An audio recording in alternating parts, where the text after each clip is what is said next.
Hello and welcome back to my channel. मैं प्राची आज फिर से आप सबका अपने चैनल रिवीजन तरीका में स्वागत करती हूँ। तो आज का जो हमारा टॉपिक है वो एक रिवीजन टॉपिक है जो कि हमारा बैक्टीरियल ग्रोथ का या माइक्रोबियल ग्रोथ का मैं इसकी वीडियो में पहले ही बना चुकी हूँ, बट आज हम उसकी कोई रिवीजन लेंगे और उसके बाद हम उसकी further growth kinetics batch culture में कैसी होती है, कौन सी इक्वेशंस ड्राइव करते हैं, मोनाड इक्वेशंस, ये सब कैसे आती है, कहाँ से आती है, इन सब को हम स्टडी करेंगे। तो इस वक्त हमारे लिए अब स्टडी करना बहुत ज़्यादा ज़रूरी भी हो गया है, क्योंकि अब किसी भी टाइम हमारे स्कूल्स कॉलेजेस खुल सकते हैं और हमारे एग्ज़ाम्स हो सकते हैं। तो चल करते हैं अपनी वीडियो को स्टार्ट। तो सबसे पहले हम लेंगे एक क्विक रिवीजन जो हमारा होगा ग्रोथ कर्व जो हमारी होती है उसकी हम लेंगे रिवीजन।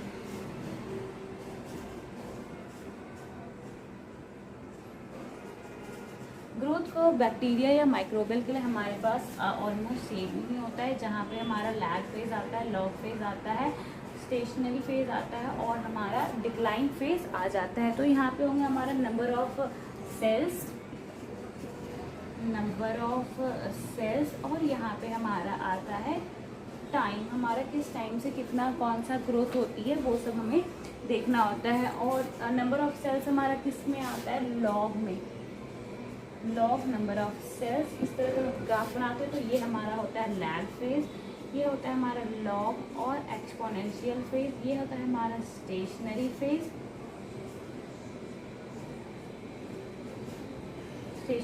और ये हमारा डेथ या डिक्लाइन फेज कहते हैं। तो लैग फेज में हमेशा क्या होता है, जो भी हमारा बैक्टीरिया या माइक्रो ऑर्गेनिज्म होता है उस मीडिया को अटैक कर रहा होता है, मतलब उसमें घुल मिल रहा होता है कि कैसा है, नहीं है, उसमें कौन कौन से न्यूट्रिशन है मेरे ग्रोथ के लिए, नहीं है। उसके बाद लॉग फेज में वो क्या होता है, एक्सपोनेंशियल रेट से ग्रो कर जाता है और इसीलिए उसका नाम हम एक्सपोनेंशियल फेज भी बोलते हैं। स्टेशनरी फेज में जो भी माइक्रो ऑर्गेनिजम्स होते हैं उनकी डेथ नहीं हुई होती है, वो अलाइव होते हैं बट वो ग्रो नहीं कर रहे होते हैं। उसके बाद है हमारा डेथ और डिक्लाइन फेज। डेथ और डिक्लाइन फेज में क्या होता है, जो हमारा न्यूट्रिएंट्स होता है मीडिया में वो बहुत कम हो जाता है और हमारी एक शार्प डिक्लाइन पीक आ जाती है। उसके बाद हमारे पास अब लैग फेज जो होता है वो कितनी देर का होता है। तो लैग फेज होता है जनरली लैग फेज हमारा 2 आवर्स का होता है और जो हमारा लॉग फेज होता है वो 8 आवर्स का होता है। मतलब एक बहुत ही लंबी शार्प जो पीक ग्रोथ होती है वो हमारी ऑब्टेन होती है। तो इसके साथ साथ मैंने कुछ पॉइंट्स आपके लिए और लिखे हैं जिसमें मैंने ये क्या किया है, एक्सपोनेंशियल फेज में और हमारा क्या होता है फेज कि जो भी हमारे प्राइमरी मेटाबोलाइट्स होते हैं वो यहाँ हमारा एक्सपोनेंशियल या लॉग फेज में फॉर्म्ड होते हैं। उसके बाद आता है हमारे पास स्टेशनरी फेज। स्टेशनरी फेज में क्या होता है, जो भी स्टेशनरी फेज जैसे कि मैंने आपको बताया, जो हमारे माइक्रो ऑर्गेनिजम्स होते हैं या बैक्टीरिया वो डेथ नहीं कर रहे होते, मतलब और वो डिवाइड भी नहीं कर रहे होते। तो यहाँ पे एक फॉर्मूले से मैं आपको समझाऊंगी। नंबर ऑफ माइक्रो ऑर्गेनिजम्स यहाँ पे ले लेते हैं, dividing number of micro organism मैं ऊपर लिखती हूँ। हमारा अब स्टेशनरी फेज में क्या होता है, जो भी number of microorganisms dividing, उसके बाद आएगा number of microorganisms declining या dying. Number of microorganisms declining या डाइंग कह लो, मैं डिक्लाइनिंग लिख रही हूँ। तो इसमें क्या आता है, टोटल नंबर रिमेन सेम। इसमें क्या होता है, स्टेशनरी फेज में एक और बात, हमारा सेकेंडरी मेटाबोलाइट्स फॉर्म्ड होता है। तो और यहाँ पे टॉक्सिक और वेस्ट प्रोडक्ट जितने भी होते हैं वो यहाँ से हम इसको एक्यूमुलेट हो जाते हैं, हम चाहे तो उसे रिमूव कर सकते हैं अगर हम कंटिन्यूस कल्चर वगैरह कोई भी यूज़ कर रहे हो। तो अभी आज हम बात ही कर रहे हैं बैच कल्चर की। बैच कल्चर में होता ही क्या है, हम एक बार अपना प्रोसेस का सेटअप लगाते हैं और उसके बाद उसको हम एंड में अपना प्रोडक्ट निकाल लेते हैं और जो वेस्ट चीज़ है उसे हम डिस्कार्ड कर देते हैं। तो ये हो गया हमारा स्टेशनरी फेज का। उसका फिर है डेथ और डिक्लाइन फेज। तो डेथ और डिक्लाइन फेज में क्या होता है, जितने भी माइक्रो ऑर्गेनिज्म डिवाइड हो रहे हैं उससे ज़्यादा माइक्रो ऑर्गेनिज्म क्या होते हैं, डेड हो रहे होते हैं। तो हमारे पास एक शार्प डिक्लाइन कर्व ऑब्टेन हो जाती है। इसके बाद अब हम अपना आज का टॉपिक स्टार्ट करेंगे, ग्रोथ काइनेटिक्स इन बैच कल्चर। अगर तो आपको डिटेल वीडियो देखनी है इस माइक्रोबियल और बैक्टीरियल ग्रोथ कर्व की, तो आपको आई बटन में उस वीडियो की लिंक मिल जाएगी, आप पहले उसे देख सकते हैं। तो हम पढ़ेंगे ग्रोथ काइनेटिक्स।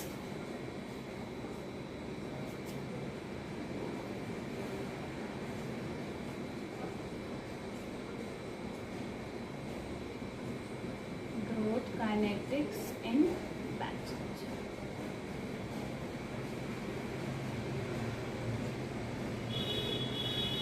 अब सबसे पहली बात है, जो बैच कल्चर जितने भी हमारे होते हैं वो एक क्लोज्ड कंटेनर में होते हैं। तो हमें ये पॉइंट को ध्यान में रखना है। क्लोज सिस्टम जो भी हम कह सकते हैं, जो भी हमारा बैच कल्चर होता है वो क्लोज सिस्टम में होता है। ये जो हमारा बैच कल्चर कंटिन्यूस कल्चर के कुछ जो डिफरेंसेस होते हैं, उसमें भी मैंने वीडियोस बना रखी है, वो सब भी आप देखना चाहते हैं तो देख सकते हैं। वो सब चीज़ें इससे रिलेटेड होती है, या तो आप मेरी प्लेलिस्ट में भी चेक कर सकते हैं। उसके बाद जो होता है, जो इनिशियली क्या होता है हमारे पास, इनिशियली जो हमारे पास सबस्ट्रेट होता है वो बहुत ही लिमिटेड होता है, मतलब कोई भी ज़्यादा सबस्ट्रेट हमारे पास नहीं होता है। उसके बाद मैंने पॉइंट लिखा है, जो इनोकुलेटेड माइक्रो ऑर्गेनिज्म होता है, जो इसके बाद हम क्या करते हैं, अपने माइक्रो ऑर्गेनिज्म को इनोकुलेट करते हैं। उसके बाद ये क्या करेंगे, अपने डिफरेंट फेजेस से जाएंगे। कौन कौन से फेज से जाएंगे, lag, log, stationary and death phase. तो ये चारों फेजेस इन्हें क्रॉस करना पड़ता है। तो इन फेजेस के अकॉर्डिंग क्या होता है, मैंने कहा during the lag phases the cell increases exponentially at a constant maximum rate. अब इसमें मैंने क्या बताया है कि जो भी हमारा लॉग फेज के दौरान क्या होता है, माइक्रो ऑर्गेनिज्म जो भी उसका मीडिया न्यूट्रिशन जो भी उसे प्रोवाइड है वो उसे लेता है और बहुत ही एक्सपोनेंशियली होता है। जितना वो ग्रो कर सकता है उतना वो ग्रो कर जाता है। तो अब इसे हम मैथमेटिकल टर्म में कैसे लिखेंगे, मैंने पॉइंट्स को पहले नोट में लिख लिया है, क्योंकि अगर बोलने वक्त कोई पॉइंट स्किप हो जाए तो थोड़ी बहुत प्रॉब्लम हो जाती है, तो आप ये समझ सकते हैं। तो हम इसे मैथमेटिकल एक्सप्रेशन में लिखेंगे।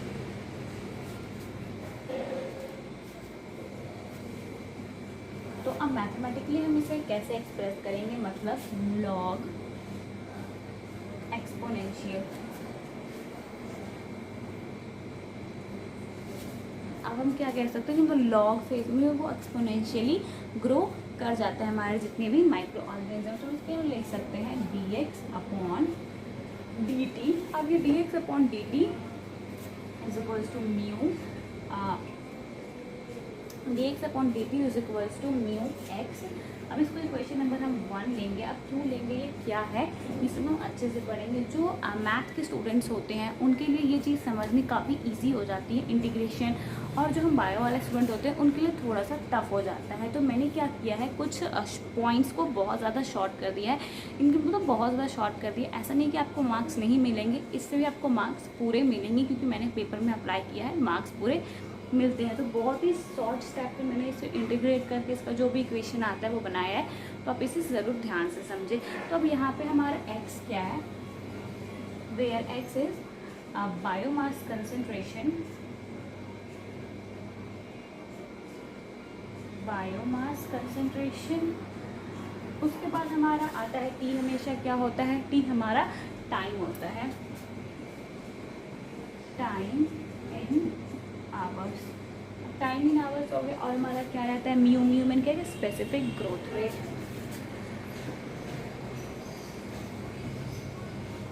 Specific growth rate, specific growth rate. और इसके बाद क्या है ग्रोथ रेट, मतलब t अपॉन h, ये चीज़ सॉरी h अपॉन t। जो भी हमारा होता है आवर वो नेगेटिव होता है। स्पेसिफिक ग्रोथ मैंने लिखा है स्पेसिफिक ग्रोथ रेट, आवर हमारा नेगेटिव में हो गया। उसके बाद हमारा कुछ रहता है क्या, x हो गया, t हो गया, म्यू हो गया, उसके बाद हमारा आएगा एक्स टी और एक्स नॉट, उसको हम बाद में देखेंगे। तो ये होते हैं हमारे पहले इक्वेशन। अब इसको इस तरह से याद करते हैं कि जो भी हमारा बैक्टीरिया माइक्रो ऑर्गेनिज्म है वो एक क्लोज कंटेनर में है। क्लोज कंटेनर के बाद वो क्या है, इनिशियली उसमें सबस्ट्रेट बहुत कम है। जैसे ही हमने उसमें माइक्रो ऑर्गेनिज्म को इनोकुलेट किया, वो माइक्रो ऑर्गेनिज्म डिफरेंट फेजेस से जाएगा। तो लॉग फेज में क्या होगा, वो एक्सपोनेंशियली ग्रो करेगा। तो उसको हम मैथमेटिकली कैसे लिख सकते हैं, उसको mathematically dx upon dt is equal to mu x, और इसको हम इक्वेशन नंबर 1 कंसीडर करेंगे। उसके बाद x क्या है हमारा बायोमास कंसीडर, t क्या है टाइम इन आवर्स है, और म्यू क्या है स्पेसिफिक ग्रोथ रेट कांस्टेंट है per hour, specific growth rate per hour, या तो पर आवर भी लिख सकती हूँ। यहाँ पे मैंने इस तरह से इसको रिप्रेजेंट किया है। तो उसके बाद हम क्या करेंगे, ये हमारा बन गया इक्वेशन नंबर 1। अब हम क्या करेंगे, इंटीग्रेट इक्वेशन नंबर 1। अब उसमें भी टाइम होता है इंटीग्रेशन, तो मैंने इंटीग्रेट किया है t0 से t0 से t1 पे। इसे हम करेंगे इंटीग्रेट इक्वेशन 1 फ्रॉम, हाँ हम यहाँ पे क्या करेंगे, टाइम को t0 से t1 तक इंटीग्रेट करेंगे। तो हमारा इक्वेशन नंबर 1 क्या बन जाएगा, हमारा इक्वेशन नंबर इंटीग्रेट करने के बाद उसके इंटीग्रेशन का तो स्टेप लंबा हो जाता है, बट हम इसे शॉर्ट फॉर्म में लिखेंगे। शॉर्ट फॉर्म में हमारा बनेगा x t equals to x not t plus mu t. ये जो हमारा इक्वेशन है वो इस तरह का बन जाएगा। तो ये हो गया हमारा इक्वेशन नंबर 2 ले सकते हैं या कुछ नहीं भी ले सकते हैं। तो ये हमारा इक्वेशन नंबर 2। अब हम थर्ड स्टेप पे आएंगे। अब हम लेंगे लॉग ऑन बोथ साइड। तो हमारा थर्ड स्टेप आएगा taking log on both side. अब हम क्या करेंगे, लॉग लेंगे। तो लॉगरिथम लेने के लिए भी हमारे जो स्टेप्स हो जाते हैं वो बहुत लंबे हो जाते हैं, बट हमने इसे भी थोड़े शॉर्ट में करना है। तो हम इसे लॉग लेंगे तो क्या हो जाएगा, log x t is equals to, यहाँ पे हमारा क्या रिमूव हो जाएगा, हमारा रिमूव होगा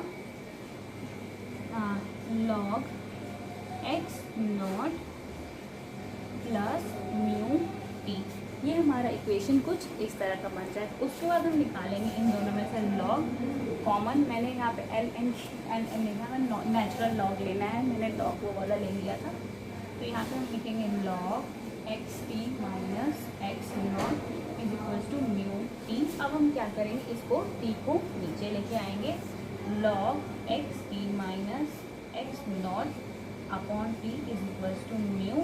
अब हम क्या करेंगे, इसको दोबारा से t0 से t1 और x0 से x1 की ओर इंटीग्रेशन अप्लाई करेंगे और इक्वेशन को निकालेंगे। तो मैं यहाँ पे इसे इरेज कर रही हूँ।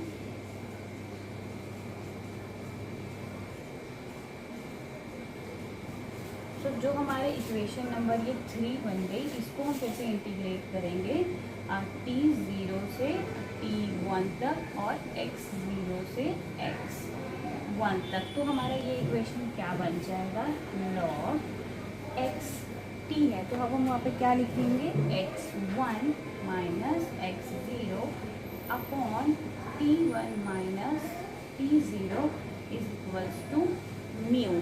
अब ये हमारा क्या बन गया, ये हमारी एक इक्वेशन बन गई।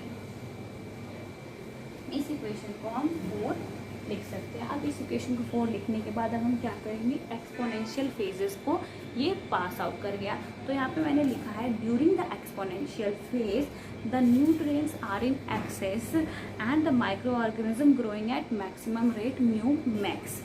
अब इस इक्वेशन से हमें ये पता चलता है कि जो भी हमारा एक्सपोनेंशियल फेज में माइक्रो ऑर्गेनिज्म होता है वो बहुत ही स्पेसिफिक रेट से ग्रो करता है। उस स्पेसिफिक ग्रोथ रेट को स्पेसिफिक ग्रोथ रेट को हम क्या बोलेंगे, म्यू मैक्स। यहाँ से हमें ये फाइंड आउट होता है कि एक्सपोनेंशियल फेज में जो माइक्रो ऑर्गेनिज्म होते हैं वो किस रेट से ग्रो कर रहे होते हैं, म्यू मैक्स के रेट से ग्रो कर रहे होते हैं। उसके बाद आता है mu max for the prevailing condition the major problem of exponential growth equation is that it does not predict the end of growth in batch culture. अब ये म्यू मैक्स तो इसमें बता दिया कि एक्सपोनेंशियल फेज में इस तरह से ग्रो होगा, बट बैच कल्चर के सिस्टम में ये नहीं बता पाता है कि एंड में कितने प्रोडक्ट हमारे बन जाएंगे। उसके बाद क्या हुआ, एक साइंटिस्ट जैकस मोनार्ड इन 1930 उसने क्या किया, एक एक्सपेरिमेंट को कंडक्ट किया। के बाद 1930 में जो हमारे पास साइंटिस्ट थे इन 1930 जो हमारे पास साइंटिस्ट थे Jacques Monod, may be Jacques की स्पेलिंग थोड़ी सी रॉन्ग हो सकती है, आप एडजस्ट करना। जैकस मोनार्ड ने क्या किया, एक एक्सपेरिमेंट को कंडक्ट करना शुरू किया। उन्होंने क्या किया, उन्होंने परफॉर्म किया number of initial experiments and plotted the specific growth rate against. इन्होंने क्या किया, सबसे पहले तो एक इन्होंने इनिशियल एक्सपेरिमेंट स्टार्ट किया। एक्सपेरिमेंट करने के बाद इन्होंने एक ग्राफ को प्लॉट किया। सबसे पहले क्या किया, इन्होंने एक्सपेरिमेंट करना स्टार्ट किया, उसके बाद इन्होंने क्या किया, ग्राफ को प्लॉट किया। अब ग्राफ को प्लॉट किसके किसके बीच में किया, ग्राफ इन्होंने प्लॉट किया against growth rate and limiting substrate mu max. Growth rate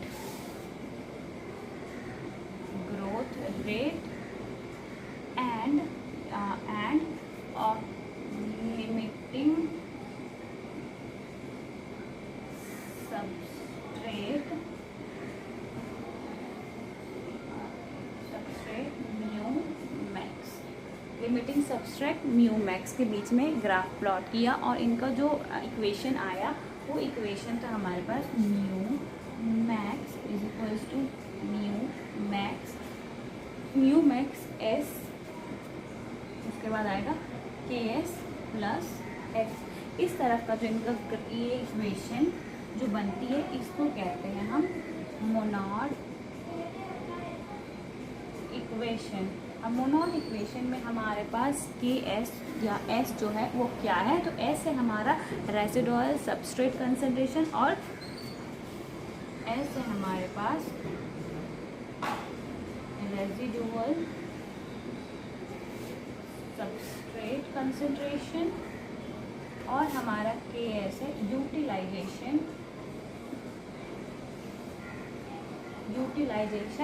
substrate concentration.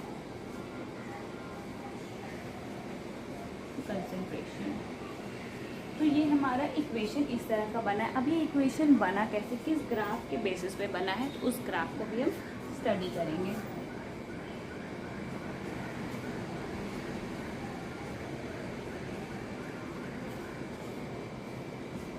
तो सबसे पहले हमें एक ग्राफ प्लॉट करना है।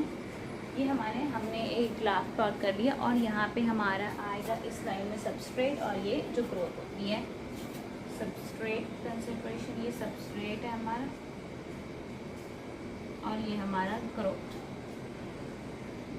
मतलब कितने ग्रोथ में कितने सेल से कितने कुछ भी जो ग्रो कर रहे होते हैं।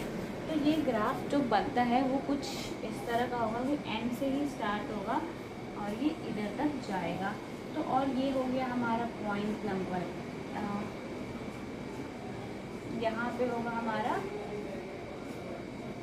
पॉइंट नंबर ए और ये होगा हमारा पॉइंट नंबर बी और ये यहाँ से होगा हमारा पॉइंट नंबर सी। इसको हम या तो म्यू मैक्स भी लिख सकते हैं। तो अब इस ग्राफ में क्या होता है, इस चीज़ को हमें ध्यान से समझना है।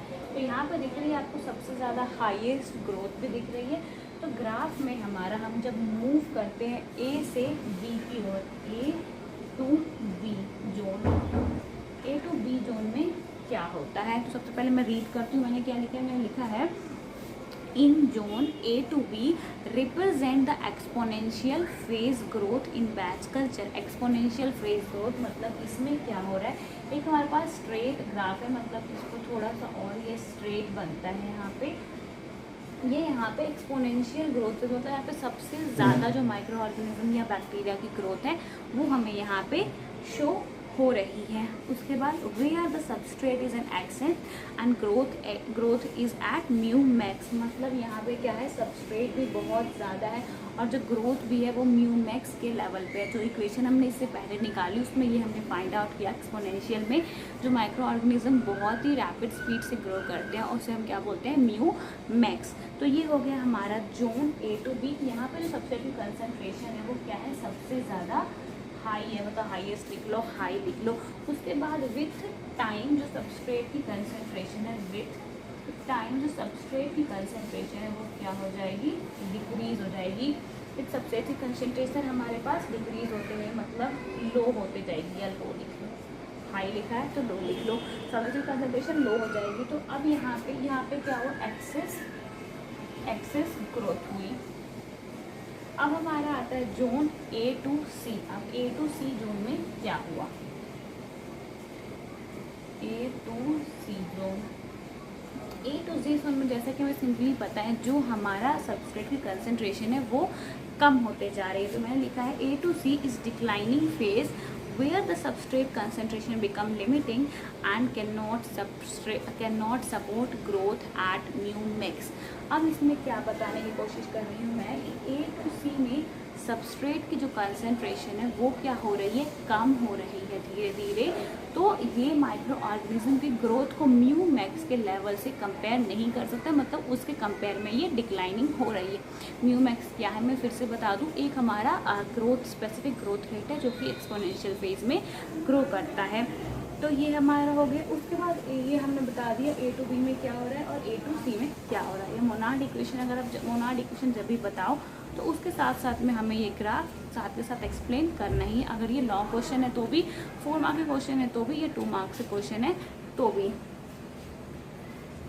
तो इसके बाद एक इम्पॉर्टेंट पॉइंट जो एक हम नोट की तरह रिमेंबर कर सकते हैं उसमें ये है, an organism with high affinity for declining substrate will have shorter declining phase and vice versa।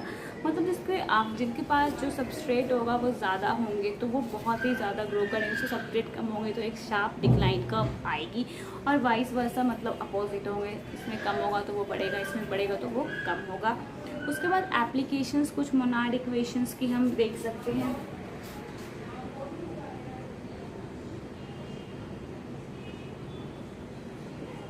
तो सबसे पहला एप्लीकेशन जो मैंने लिखा है वो लिखा है Monod model is widely used to describe the growth of many micro organism. Describe growth of many micro organisms, growth of many micro organism की कर सकते हैं। उसके बाद equation describes the fermentation kinetics. अब जो हमारी मोनाड इक्वेशन होती है वो क्या डिस्क्राइब कर सकती है, फर्मेंटेशन काइनेटिक्स को डिस्क्राइब कर सकती है and can be use to describe complex fermentation. और इसके साथ साथ कॉम्प्लेक्स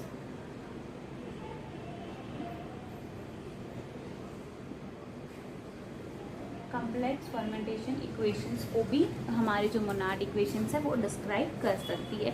तो आज के लिए बस इतना ही। हमने क्या किया आज के वीडियो लेक्चर में, हमने सबसे पहले अपना जो बैक्टीरियल माइक्रोबियल ग्रोथ कर्व होती है उसकी रिवीजन ली, उसके साथ साथ ग्रोथ काइनेटिक्स क्या होती है, क्या इक्वेशंस शॉर्ट फॉर्म में हम उसे यूज़ कर सकते हैं, हमने वो देखा। इसमें इंटीग्रेशन, लॉगरिथम, इन सब का भी यूज़ किया।